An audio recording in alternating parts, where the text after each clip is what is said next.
શું team India પાછી ઉઠી શકશે? શું ટીમ ઇન્ડિયાના ખેલાડીઓ ફરી એકવાર દેશને ગૌરવ અપાવી શકશે? આજે આપણે વિગતે સમજીશું આખું ગણિત, રન રેટનું મહત્વ, બાકી રહેલી મેચોની અસર અને ભારત માટેના તમામ સંભવિત રસ્તાઓ.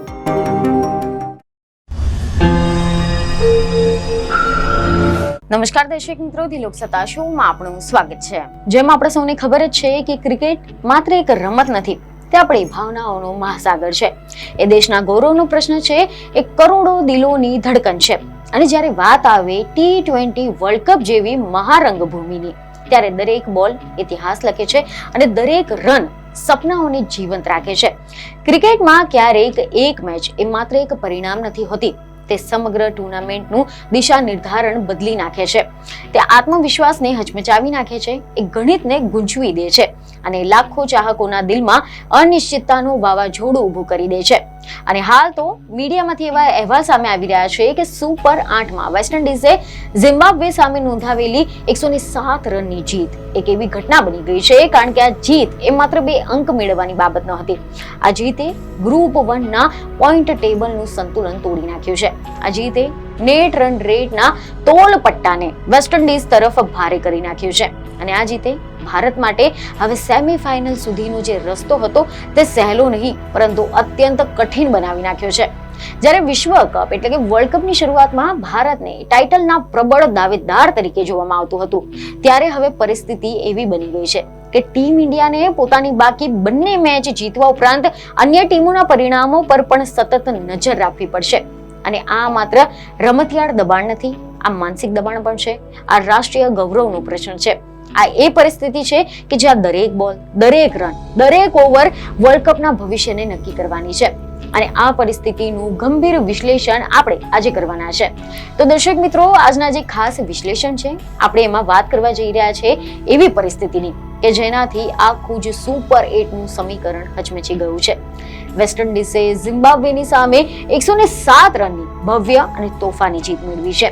અને એ જીત માત્ર એક જીત ન હતી, એ ગ્રુપ 1ના પોઈન્ટ ટેબલને ઉથલપાથલ કરી નાખનારી ઘટના બની ગઈ હતી. આ જીતે ભારતના રસ્તામાં નવા પડકારો ઊભા કરી નાખ્યા છે.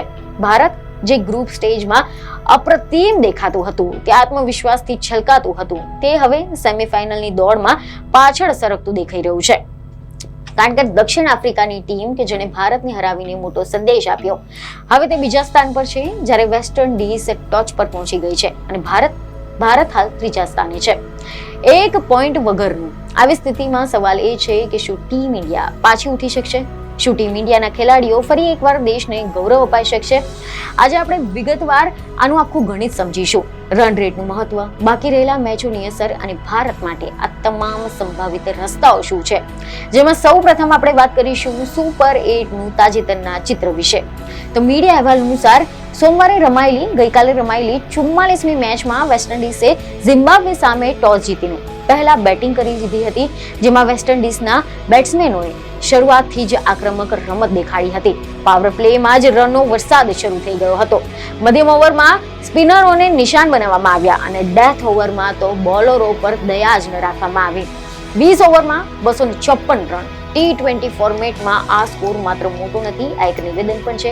જવાબમાં ઝિમ્બાબ્વેની ટીમે 147 રનમાં ઓલ આઉટ થઈ ગઈ, એટલે કે 18 ઓવરમાં જ તેમની બેટિંગ સમાપ્ત થઈ ગઈ. 107 રનની હાર, જે માત્ર હાર ન હતી, પરંતુ રન રેટને નકારાત્મક ખાઈમાં ધકેલી દેતી હાર હતી. આ જીતથી વેસ્ટ ઇન્ડિઝને માત્ર 2 પોઈન્ટ નહીં મળ્યા, પરંતુ તેનો નેટ રન રેટ +5.350 સુધી પહોંચી ગયો હતો. દક્ષિણ આફ્રિકા +3.800 ની સાથે બીજા સ્થાન પર છે, જ્યારે ભારત પાસે હજુ પણ 1 પણ પોઈન્ટ નથી અને 2 મેચો બાકી છે. આવામાં ઝિમ્બાબ્વેનો જે રન રેટ છે તે ખૂબ જ નબળો છે, તે લગભગ દોડમાંથી બહાર દેખાઈ રહી છે. ભારત સામે ઊભી થયેલી સ્થિતિ વિશે હવે જો આપણે વાત કરીશું, તો ભારત એક ગ્રુપ સ્ટેજમાં 4 મેચ જીતીને સુપર 8માં પહોંચ્યું હતું.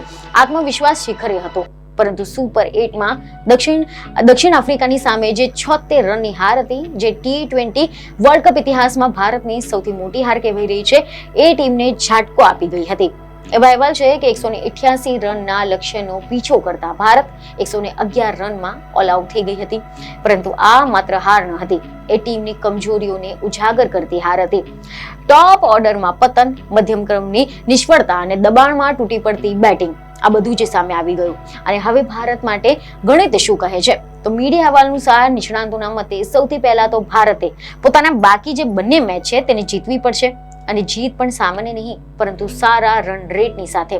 કારણ કે જો પોઈન્ટ સમાન થાય તો પછી નિર્ણય નેટ રન રેટથી થશે. અને હાલ વેસ્ટ ઇન્ડિઝ અને દક્ષિણ આફ્રિકા આ બંને ભારતથી ઘણું આગળ રન રેટમાં છે. એટલે કે માત્ર જીત પૂરતી નથી, મોટી જીત જરૂરી છે. બીજી મહત્વની બાબત કે દક્ષિણ આફ્રિકા અને વેસ્ટ ઇન્ડિઝની વચ્ચેની મેચ, જો દક્ષિણ આફ્રિકા અને વેસ્ટ ઇન્ડિઝને હરાવે છે તો પછી વેસ્ટ ઇન્ડિઝના પોઈન્ટ્સ અટકી શકે છે. જો વેસ્ટ ઇન્ડિઝ બંને મેચ જીતી જાય છે તો પછી ભારત માટે માર્ગ લગભગ બંધ થઈ જશે. ત્રીજી સંભાવના એ છે કે જો 3 ટીમો સમાન પોઈન્ટની સાથે સમાપ્ત થાય તો પછી રન રેટનો ખેલ શરૂ થશે. અને હાલની પરિસ્થિતિમાં વેસ્ટ ઇન્ડિઝનું પલડું ભારે દેખાઈ રહ્યું છે. હવે આપણે વાત કરીએ રન રેટનો અર્થ અને તેના પ્રભાવનું. તો જે નેટ રન રેટ ગણવામાં આવે છે, જેમાં કુલ બનાવેલા રન અને આપવામાં આવેલા રનના અંતરથી, અને તે પણ ઓવરોના આધારે. જો કોઈ ટીમ મોટી જીત મેળવે તો તેનો રન રેટ વધે છે, જો મોટી હાર થાય તો રન રેટ ઘટે છે. ભારતની હાલની જે 76 રનની હાર છે તેને રન રેટને ભારે નુકસાન પહોંચાડ્યું છે. અને હવે જો ભારતે 150-160 રનની જીત મેળવવી હોય તો પછી તે સમીકરણમાં પાછું આવી શકે છે. જો કે વેસ્ટ ઇન્ડિઝની બેટિંગ લાઇનઅપ ખૂબ જ આક્રમક હતું. પાવર હિટર્સ, મધ્યમ ઓવરમાં સ્પિન સામે નીડર બેટિંગ અને ડેથ ઓવરમાં તોફાની ફિનિશ, આ બધું જ તેમને ખતરનાક બનાવે છે. જો તેઓ એક મેચ પણ જીતી જાય છે તો પછી તેમની સેમીફાઇનલની શક્યતા ખૂબ જ વધી જશે. જ્યારે દક્ષિણ આફ્રિકાની સ્થિતિ વિશે જો આપણે વાત કરીએ તો દક્ષિણ આફ્રિકા હંમેશા વર્લ્ડ કપમાં ચોકર્સ તરીકે ઓળખાય છે, પરંતુ આ વખતની ટીમ સંતુલિત છે. બેટિંગ અને બોલિંગ બંને મજબૂત દેખાય છે. જો તેઓ બંને મેચ જીતી જાય છે તો તેઓ પણ સરળતાથી આગળ વધી શકે છે. પરંતુ ભારતની મુશ્કેલીઓ અને મજબૂતીઓ પર જો આપણે નજર કરીએ તો ટોપ ઓર્ડરની અસંગતતા, મધ્યમ ક્રમ પર વધતો દબાણ અને સ્પિન સામે મુશ્કેલીઓ છે. પરંતુ બુમરાહ જેવી બોલિંગની તાકાત તેમજ હાર્દિક પંડ્યા જેવા ઓલરાઉન્ડરની ક્ષમતા અને આ બધી મજબૂતી દેખાઈ રહી છે. તો અંતે ભારત માટે એક જ રસ્તો છે કે બંને મેચો જીતો, મોટા અંતરથી જીતો અને પ્રાર્થના કરો કે અન્ય પરિણામો અનુકૂળ આવે. કારણ કે એક હાર એટલે લગભગ બહાર થઈ જવું. મહત્વનું છે કે T20 વર્લ્ડ કપની આ દોડ હવે રોમાંચક વળાંક તરફ છે. કારણ કે વેસ્ટ ઇન્ડિઝની જે જીત છે તેને ચિત્ર બદલી નાખ્યું છે. ભારત માટે હવે દરેક બોલ ફાઇનલ સમાન છે. દરેક રન, દરેક વિકેટ, દરેક ક્ષણ મહત્વપૂર્ણ છે. દેશની આશાઓ ટીમ ઇન્ડિયા પર ટકી રહી છે. તો શું તેઓ આ દબાણમાંથી બહાર આવીને ઇતિહાસ બનાવશે કે પછી આ સફર અહીંયા જ પૂર્ણ થશે? જવાબ આગામી મેચોમાં છુપાયેલો છે. કારણ કે ક્રિકેટનો મહાસંગ્રામ હવે તેની ચરમ સીમા તરફ આગળ વધી રહ્યો છે અને વિશ્વ રાહ જોઈ રહ્યું છે કે શું ભારત ફરી એકવાર ચમત્કાર કરશે. તો હવે આ વિષય પર તમારું શું કહેવું છે તેમને કોમેન્ટમાં જરૂરથી જણાવો. બીજને ખબરો સાથે ફરી મળીશું. ધન્યવાદ.